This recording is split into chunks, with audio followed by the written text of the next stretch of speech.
السلام علیکم ورحمۃ اللہ وبرکاتہ۔ محترم ناظرین کرام، میں محمد عارف پھر ایک نئی ویڈیو کے ساتھ پیش خدمت ہوا ہوں۔ گزشتہ ویڈیو میں آپ حضرات کی بڑی پیار و محبت ملی، جس کی بنیاد پر دل بڑا خوش ہوا اور آپ حضرات کے لیے دعائیں بھی نکلی الحمدللہ۔ آج پھر ہم ایک نئے ٹاپک، ایک نئے موضوع پر بات کریں گے۔ وہ نیا ٹاپک اور نیا موضوع کیا ہے؟ درگزر کرنا، معاف کرنا، کسی کو معاف کر دینا۔ یہ بڑی صفت ہے انسان کے اندر، اور اسلام نے اس بات کی تعلیم بھی دی ہے۔ اسلام نے اس بات کا سبق بھی ہم کو پڑھایا ہے کہ ہم دوسرے کی غلطیوں پر مواخذہ نہ کریں، ہم دوسروں کی غلطیوں کے پیچھے نہ پڑیں۔ اسلام نے ہمیں اس بات کی تعلیم دی کہ ہم درگزر کا معاملہ کریں، ہم کسی کو معاف کرنے کی کوشش کریں۔ اگر کسی سے کوئی غلطی ہو جائے، اگر خدا نخواستہ کسی سے کوئی چوک ہو جائے، تو ہم اس کو سمجھانے کی کوشش کریں۔ اور میرے بھائی، سمجھانا بھی بھری مجلس کے اندر نہیں۔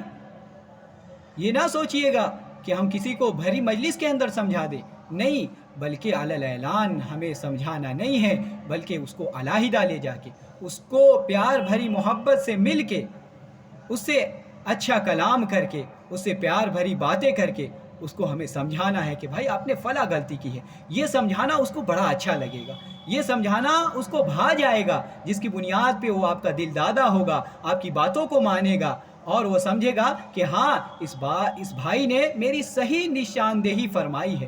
اور اگر ہم علی الاعلان کسی مجلس میں کسی کو بدنام کر دیں گے، کسی کی غلطیوں کا مواخذہ کر دیں گے، کسی کی غلطیوں پر مواخذہ کر دیں گے، تو وہ جو ہے ہم سے متنفر ہو جائے گا، وہ ہم سے دور ہو جائے گا، ہم سے نفرت کرنے لگے گا۔ اللہ کے نبی علیہ صلاۃ والسلام، صحابہ کرام کے واقعات، اولیاء اللہ کے واقعات بھرے پڑے ہوئے ہیں۔ ہم ورق گردانی تو کریں، ہم صحابہ کرام کے واقعات دیکھیں، اللہ کے نبی علیہ صلاۃ والسلام کے واقعات دیکھیں، ان صفات سے بھرے پڑے ہوئے ہیں۔ اللہ کے نبی علیہ صلاۃ والسلام جب تک مکہ کے اندر رہے ہیں، مکہ والوں نے بڑی تکلیف دی ہے، بڑی پریشانی دی ہے اللہ کے نبی علیہ صلاۃ والسلام کو، ظلم و ستم کا پہاڑ ڈھالا ہے اہل مکہ نے۔ جب فتح مکہ کا دن آیا ہے، جب مکہ فتح ہو گیا، اللہ کے نبی علیہ صلاۃ والسلام نے فرمایا لا تثریب علیکم اليوم، لا تثریب علیکم اليوم، کہ اے اہل مکہ سن لو، آج کسی کا مواخذہ نہیں کیا جائے گا، آج کسی کو دھر پکڑ نہیں کیا جائے گا، آج کسی کی غلطی پر پکڑ نہیں کیا جائے گا، آج سب کو معاف کر دیا جائے گا۔ اللہ کے نبی علیہ صلاۃ والسلام نے اتنی تکلیفوں کے باوجود، اتنی مصیبتوں کے باوجود، اللہ کے نبی علیہ صلاۃ والسلام نے علی الاعلان یہ اعلان فرمایا کہ آج سب کی معافی ہے۔